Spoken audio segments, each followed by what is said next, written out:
I don't accept the premise of the question, Andrew. There's no risk to staying in. Well, I think the main risks are associated with leaving. No, I'm going to come on to that in a minute.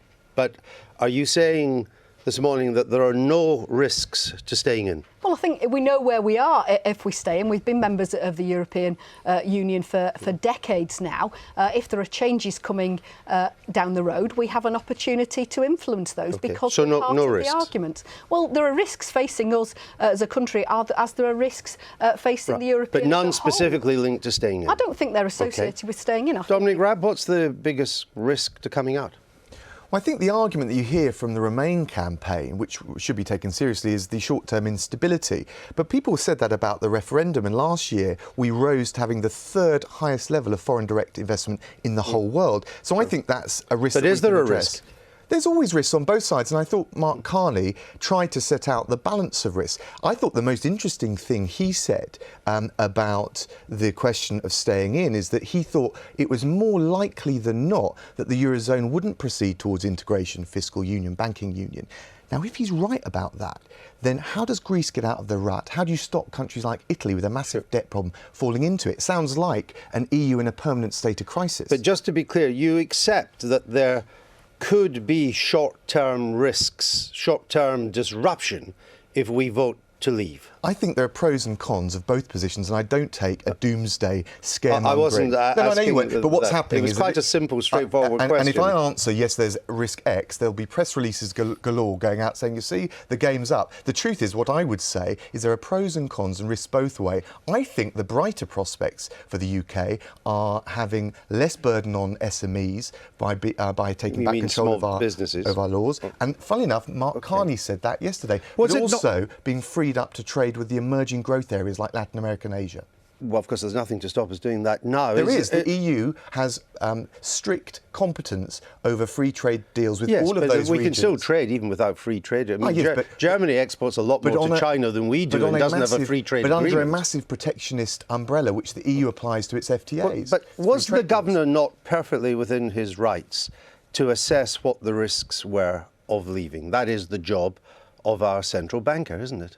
Well, I think he needs to be careful, as the Queen in your earlier, to be about being drawn into the politics of it. But actually, yes, but the governor is a serious thing. Yeah. The Queen is just a newspaper story. Really the governor was on the record yesterday, and you're not saying the Queen's in favour of Brexit, are you? I loved Nick Clegg's comment about having no recollection. He sounded like a shoplifter caught outside Woolworths with his pockets full of Mars bars and hula hoops. I'm not even going to go there. I want to come back to the governor. What the governor said was a perfectly fair laying out of the risks on certain courses of action. That's what central bankers are asked to do. And actually, I'm not going to quibble about what he did. I felt personally, reading the media reports, that they had not picked up on the serious downsides of staying in, particularly this issue of the Eurozone not reforming.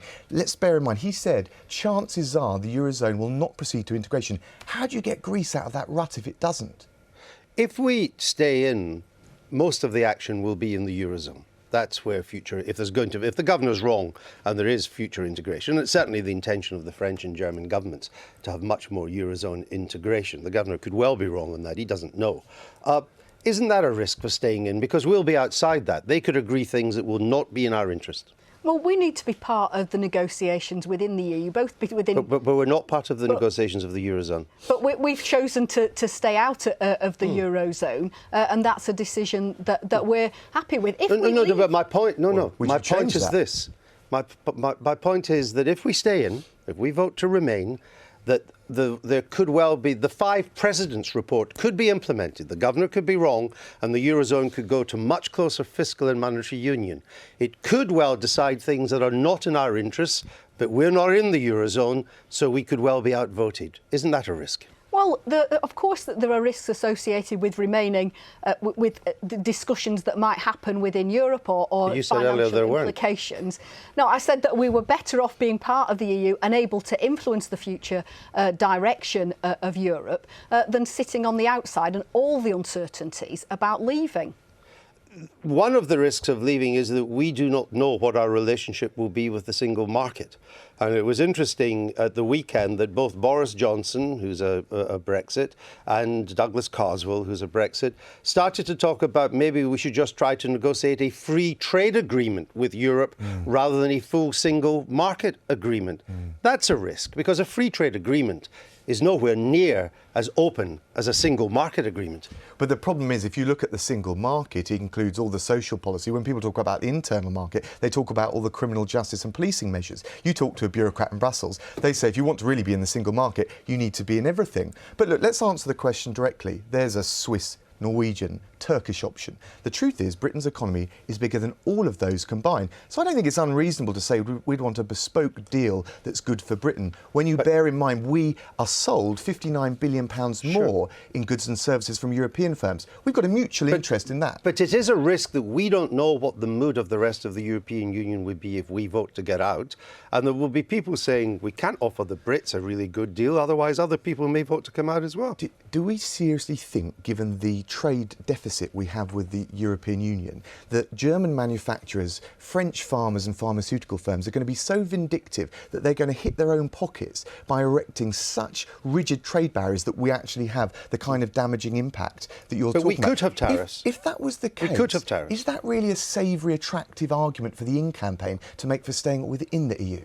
What would be the position of British expats abroad if we voted to leave? Well, all of that would be subject to negotiation, but I would think you would come to a very sensible mutual understanding that, whether it has transitional arrangements or otherwise, would allow people who've been there for a certain period of time to stay. And I think we should probably do the same here. But we don't know that. Sorry. Well, you don't know anything because you can't engage so that's a risk. in the Brexit negotiations until, in fairness, we wait and have the verdict from the British public. Would all EU citizens in this country continue on the existing basis even after Remain? Well, I think all of that would have to be subject to negotiation. You'd want to go in with a fairly flexible, not to set up silly hostages to fortune in advance, which is what, with due respect, you're trying to get me to do. No, I'm trying to clarify the issue so people can make up their mind how to vote. We have many viewers from abroad. We'll be watching this in Spain and France and Italy, and I think and they'll have a vote. But I think they'd like to know what their status would be if we vote to remain. But you'd understand that I couldn't give you an answer because the EU couldn't give you an answer until you start having that negotiation. But everything's a risk. I mean, Mark Carney set out categorically the risks of caucusing from the Eurozone against financial services. He talked about the fact that you're going to have a more likely than not no reform in the Eurozone And we've area. talked about, isn't there a risk if Turkey was to join the European Union? I mean, I think the clearest risk, Andrew, from what we've just heard Dominic say, is that he'd like to leave the EU and scrap some of the workplace rights that have come from the EU. And I think people in the UK who are worried about the risk to jobs are also it'd be free for a British Parliament, those. an elected British Parliament, to determine to restore or replace these rights. But what I'm asking you, here's the risk. Do you regard it as a risk that if we stay, that Turkey may become a member of the EU?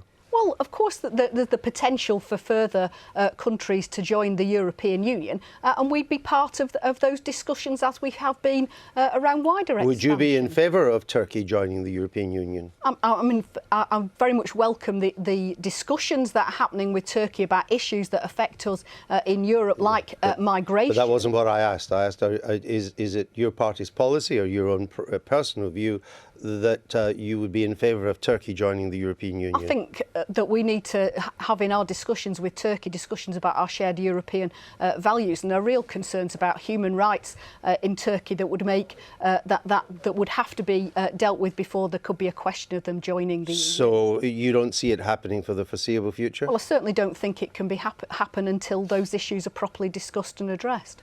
And one of the consequences of the visa liberalisation deal is it only, as far as we can see, refers to the Schengen area. We will not be obliged to respect the liberalisation for Turkey.